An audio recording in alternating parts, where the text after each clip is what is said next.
I don't believe that the Nigerian people will ever vote for a man that believes that we should drag this country back. A man with a pitiful and disgraceful record. When he was in power, he locked people up, he created people, he killed people with retroactive legislation, he carried people on the streets of London illegally, turned Nigeria into a pariah nation, a man that looted PTF, and I say that because the report, I was in government when the Haruna Adamu report was filed, I discussed with President Obasanjo at the time, I know what the president told myself and Aki Oshutoku privately, if not for the fact that the main person in that report, that is a man by Siraju, an in-law Buhari, dropped dead the day that we decided to prosecute Buhari for it. That man would have been the key prosecution witness and Buhari would have been in jail by now. The truth of the matter is that he was very corrupt, and that Siraju report, the PTF report, absolutely indicted him. A man that when he, I will finish, a man that when he was Minister of Oil in I believe it was in 1987 or thereabouts, President Obasanjo was the head of state at the time. It was 1977 or thereabouts.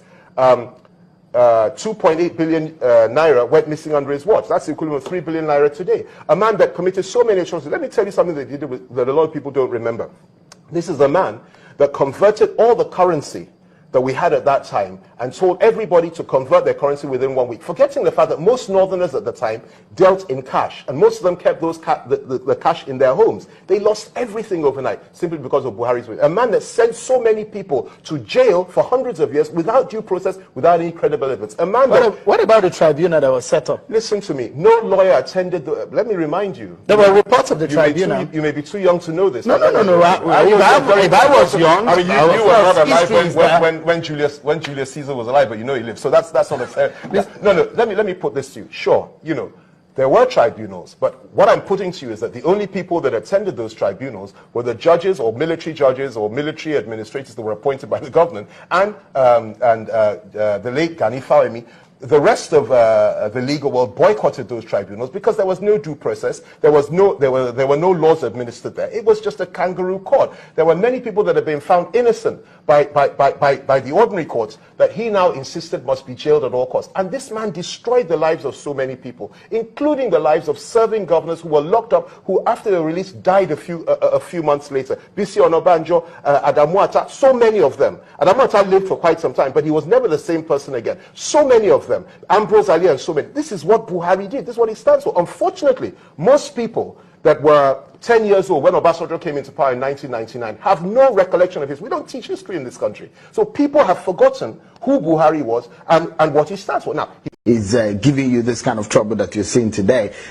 Is in crisis right now. Yes. Are you sticking with the party? But of course, the PDP is my party. I will never leave the party.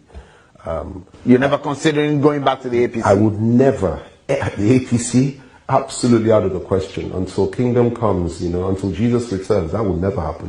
But you left the PDP for the APC. Well, we've discussed that on many, many occasions. I've told you my reasons for doing that at that time. I was not happy with some of the stand.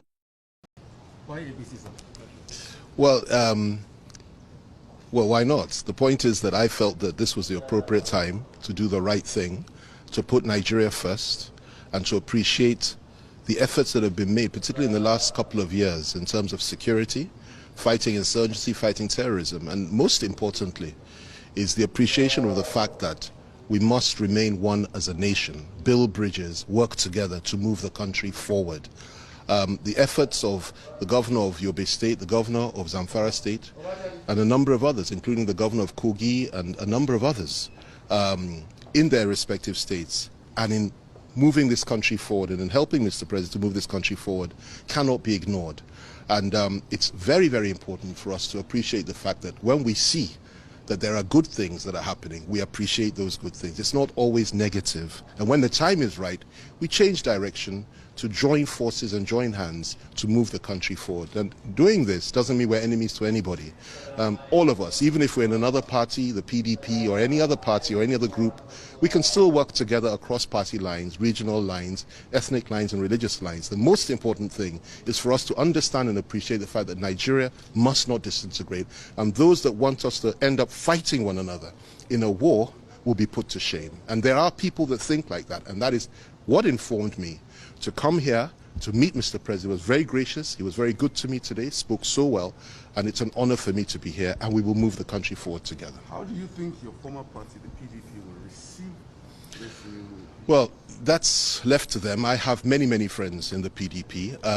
If you remember, in 2013, I was actually one of those that formed the APC until there were a few issues and I went back to PDP. But I think it's an individual thing. As a party, of course, they may not be too happy, but I have no enemies there, and I have nothing negative to say about anybody there.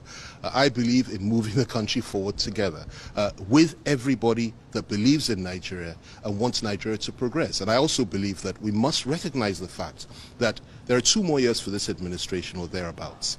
We must come together to make sure we survive it. We must come together to make sure Nigeria is a better place, and we must work together regardless of party affiliation. But whatever they say, whatever they choose to say, is entirely up to them. I have many friends there. Let's hope that they don't feel too bad about it. But we're all Nigerians. There are many, many people. If you ask my friend and brother, Governor Matawale here, there are many people within the PDP who really do want to come over to the APC. I can tell you that. I was there and very instrumental when Governor Umahi, joined the APC. I was there and very instrumental when Governor Ayade did the same thing. I was there and very instrumental when my friend and brother, Governor Zamfara, Governor Matawale, did the same thing.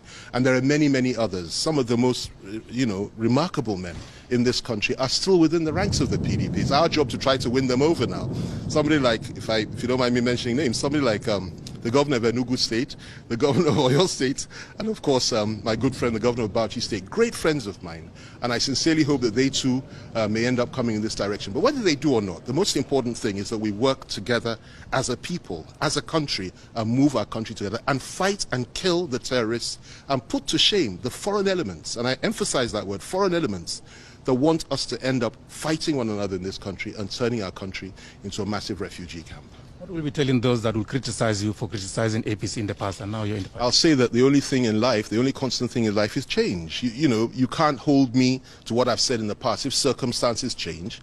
And I will always bow to superior argument and logic. For me, the primary cause today, and let me say this, there's no way I will renege on my fundamental core values and principles. Anybody that knows me will tell you that. I believe in certain things, how the country should be moved forward. I will fight for that from within this party to ensure it's done. I believe in fairness and in equity. But the most important thing for us today is this. We must not allow our country to fall apart based on disagreement and misunderstanding amongst one another. I've recognized the fact that we're very close to war. A lot of people don't know this, and God forbid we should go into that. We should come together, build bridge. So if they criticize me for that, it's their right to do so. I don't want to hurt anybody's feelings, but I've made a choice. I believe I've been led by the Spirit of God, and I will fight the corner and fight for what I believe is right within this party as I would anywhere. I will never give up on my core values and principles. Thank you. About the activities of the program, of what? Yoruba Nation. Sorry, of the what? Activities of the program, Yoruba Nation. Yes. Problems raised issues about yesterday. Activities are inimical to the system of the government. What would you say to that? Well, the issue of the Yoruba Nation and self-determination is one that's well explored, well examined, and I would never say, and I wouldn't say it here or anywhere else, that people do not have the right to self-determine. However, what I will say is this: you cannot do so on the basis of violence, of killing people, of saying that I'm going to kill if I don't have my way, and I would never support such a thing. My answer to those that believe in self-determination is this: that we need to win them over through understanding, love, dialogue, and reaching out to them to make them see the value of a united Nigeria, providing everything is fair within this country. The argument they always put is that things are not fair, and therefore we must go. Well, when people talk like that, the answer to it is that, look, we have a duty and an obligation to make things fair and reasonable so that you will not say that anymore, and we can work together to move the country forward. People can voice their views and voice their opinion, but what I completely reject is armed conflict or people picking up arms to effect their purpose on either side. I think that's unacceptable. I would never